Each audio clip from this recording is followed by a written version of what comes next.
Bonjour à tous, on se retrouve sur ma chaîne JFR 900 Loisirs et Tests. Aujourd'hui, je vais vous présenter des caméras de surveillance sans fil qui me viennent de la société Campark. Campark est un site internet qui vend différentes sortes de caméras, caméras de surveillance, caméras de chasse, des CarPlay pour voiture, des caméras pour la maison, pour voir ce qui se passe dans la chambre des enfants, des choses comme ça, voilà. Donc aujourd'hui je vous présente les caméras de surveillance SC04, je vous mets les liens en description sous cette vidéo, et puis on va voir un petit peu tout ça. On regarde tout de suite le contenu de la boîte.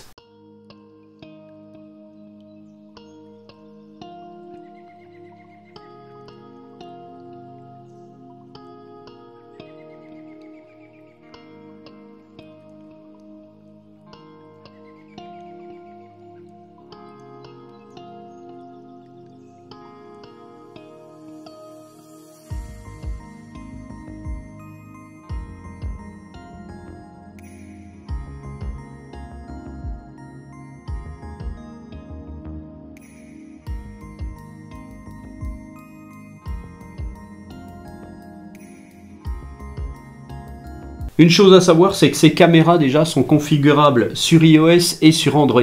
Ces caméras sont donc des caméras sans fil, pas besoin d'alimentation électrique traditionnelle. Elles sont équipées de batteries internes de 6400 mAh qui vont être alimentées par un panneau solaire qui va délivrer une tension de 2 watts. Vous pourrez donc les placer n'importe où. Il faudra bien entendu les placer dans une condition de luminosité maximale afin que le panneau solaire puisse alimenter correctement la batterie de la caméra. La station de base, elle, va servir de NVR, Network Video Recorder. Grâce à la station, vous allez pouvoir visualiser et enregistrer les vidéos sur la carte micro SD qu'on mettra à l'intérieur de la station. Cette station, elle est donc équipée d'un port RJ45 pour la connecter sur Internet, un port USB et vous avez un port HDMI. C'est-à-dire que cette station, vous allez pouvoir la connecter directement à un moniteur et vous allez pouvoir visualiser sur le moniteur, sans PC, sans rien, les images que vont transmettre la caméra, tout simplement. Ces caméras, elles sont donc compatibles iOS, Android,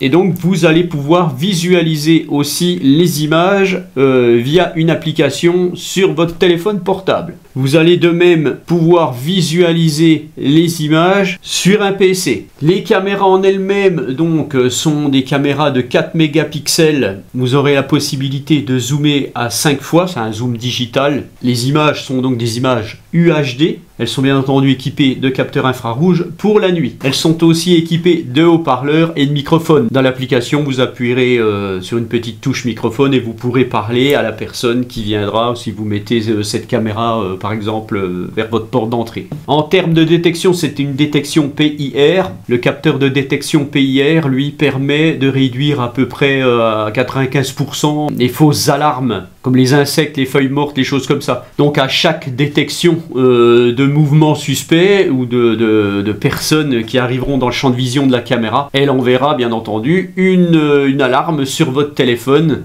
et une notification. Les vidéos, les photos donc seront envoyées soit sur la carte micro SD, soit sur un cloud. Si vous activez le cloud, bon, bien entendu, le cloud, il sera probablement payant. À savoir que la configuration sur iOS et Android permet de partager à plusieurs personnes la vision de la caméra. Donc cette caméra est faite pour aller dehors. Elle a donc une protection à la pluie, une étanchéité de IP65. Donc je pense qu'il peut déjà pleuvoir dessus, il n'y aura pas de souci là-dessus. En ce qui concerne la température de fonctionnement, vous n'aurez pas de souci entre moins 20 degrés et plus 50. Il fait rarement moins 20 ou plus 50. En France, il ne devrait donc pas y avoir de problème. J'ai oublié de dire, le capteur de la caméra, en fait, est un capteur CMOS de 1 sur 3,2. Ça devrait être suffisant pour avoir une image correcte. Alors avant toute chose, il va falloir venir charger préalablement la batterie de la caméra. Pour ceci, vous allez relier la prise micro USB du panneau solaire à un chargeur de téléphone et vous allez charger déjà à fond votre caméra pendant 5-6 heures. Ça, c'est très important. Donc, on voit qu'elle charge grâce au petit voyant rouge qui clignote ici. Voilà. Et une fois que ce sera chargé, donc, vous ne l'installerez pas tout de suite. Vous allez la configurer à la station de base. Donc, la station de base, il faut bien entendu la connecter au réseau électrique à l'aide du câble d'alimentation spécifique et vous allez la connecter à Internet à l'aide du câble RJ45 sur votre routeur, sur votre box, peu importe. L'application s'appelle donc Cloud Eye. Donc vous allez charger l'application, vous allez aller... Là je l'ai déjà fait, mais vous allez créer un compte. Une fois que vous aurez créé votre compte, en fait, vous allez ajouter un appareil. Vous allez cliquer sur ajouter un appareil et vous devrez scanner le QR code de la base. Ne scannez pas les QR codes des caméras. Le QR code se trouve dessous. Vous allez le scanner et ça va se connecter directement. Faites bien attention d'être toujours connecté à Internet. Il faudra donc qu'elle soit allumée. Il y a un petit bouton dessous là, sous la prise. Donc bien entendu, vous aurez plus la prise là, c'est parce que je l'ai mis en charge. Vous allez entendre une petite musique retentir. Donc pour synchroniser la caméra à la station de base, vous allez devoir allumer votre caméra avec le petit bouton ici. Et là, vous entendez une petite musique. Matching code will be done once you heard the voice prompt. Et donc la caméra a dû être ajoutée. Donc là, j'ai ajouté une caméra. Voilà, on le voit. Je vais aller dessus. Donc j'appuie 2 fois. On la fait apparaître. Voilà. Donc bien entendu là, ça me filme moi. Hein. C'est pas terrible. Bon, ce que je vais faire, je vais me déplacer. On va aller dehors. Voilà, donc là, je suis à environ 10 mètres de ma station de base. Je vais me déplacer encore. Voilà, là, je suis à environ 20 mètres. 20 mètres et j'ai toujours la connexion.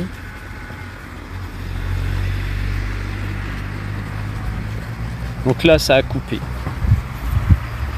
Là, ça revient. Bon, j'ai un petit peu des déconnexions parce que je suis assez loin. Donc, il faudra vous assurer que votre station de base se trouve assez proche quand même, hein, une dizaine de mètres maximum de votre caméra. C'est quand même mieux, hein, je pense. On a donc les paramétrages. Voilà, on voit dispositif 2. Bon, on ne s'est pas mis en 1.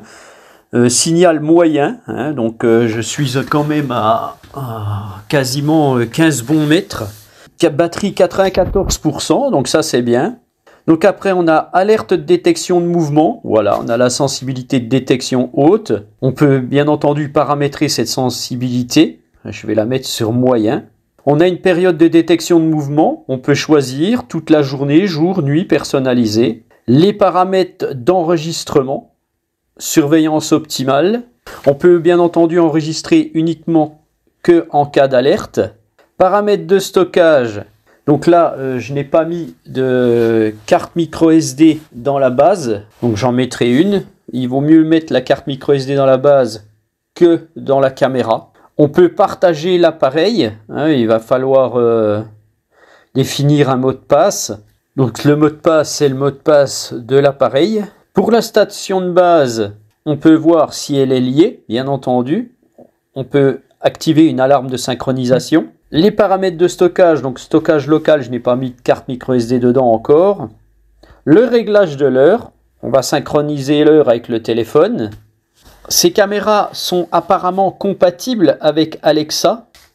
Après, on a donc la possibilité d'avoir une image HD ou SD. Je vais la laisser en SD. On peut avoir soit les 4 caméras, soit celle que j'ai mis. On peut activer le son ou le désactiver.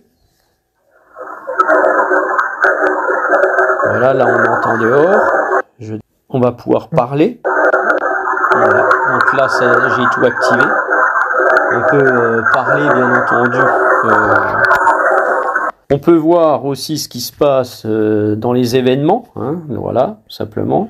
On peut voir aussi directement ici les captures d'écran. On peut aussi activer une sirène, la vision nocturne qu'on peut activer ou désactiver. La sirène, je vous conseille pas trop de l'activer. Donc maintenant, ce que je vais faire, on va voir si j'arrive à visualiser sur un autre moyen que le téléphone.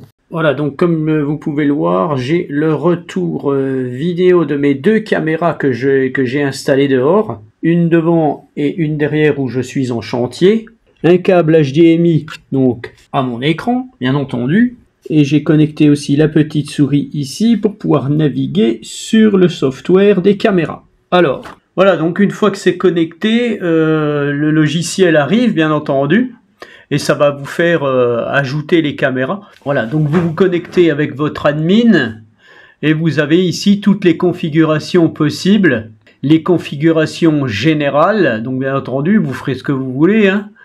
Les configurations de caméra pour les ajouter, mettre les alarmes et tout.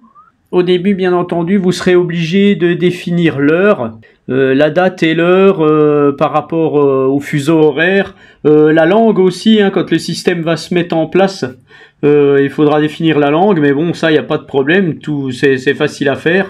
Le diagnostic, configuration de stockage, voilà, j'ai mis la carte micro SD dans la base, ne mettez pas de carte micro SD dans les caméras, hein, ça se met dans la base. Vous pouvez, si vous n'avez pas téléchargé l'application, vous avez les QR codes de l'application, une possibilité d'aide de soutien, voilà, et vous pouvez réinitialiser. Donc on voit qu'on est en ligne en bas, là, voilà, là je change, on peut remettre toutes les caméras ensemble, on a possibilité de lire ce qui a été enregistré, voilà, tout simplement, et vous avez l'heure à gauche, en bas, là, voilà. Donc voilà, maintenant je vais aller dehors, je vais vous montrer un petit peu, je les ai installés. Voilà, donc j'en ai placé une ici. Vous avez la possibilité de réorienter le support pour pouvoir tourner votre caméra comme vous voulez, pour pouvoir l'orienter. Parce que bon, c'est des caméras fixes, c'est pas évident. Mais voilà, vous avez la possibilité de le faire. J'ai orienté le panneau plein sud, qui est le maximum de luminosité. Donc ça aussi c'est orientable, c'est pas mal. Et puis voilà, donc ça fonctionne, hein, pas de câble, rien. Voilà, simplement que je repeigne tout ça bientôt. Je vais avoir du boulot. Je vais vous montrer l'autre rapidement. Voilà, l'autre est à l'arrière de ma maison, donc pareil, hein, je l'ai orienté comme je pouvais. Et puis par contre, le panneau, lui, il est orienté plein est. Alors le matin, le soleil va frapper dessus quasiment. Par contre, l'après-midi, j'aurai beaucoup d'ombre. Alors, est-ce que ça sera suffisant pour charger ma caméra? Ça, je pense que je ferai un rétex sur le sujet, sur ces caméras, voir si j'ai eu des problèmes ou pas. Voilà, donc mes caméras sont placées. Moi je vous dis à bientôt pour une autre vidéo et je vous souhaite une agréable journée. Allez, ciao!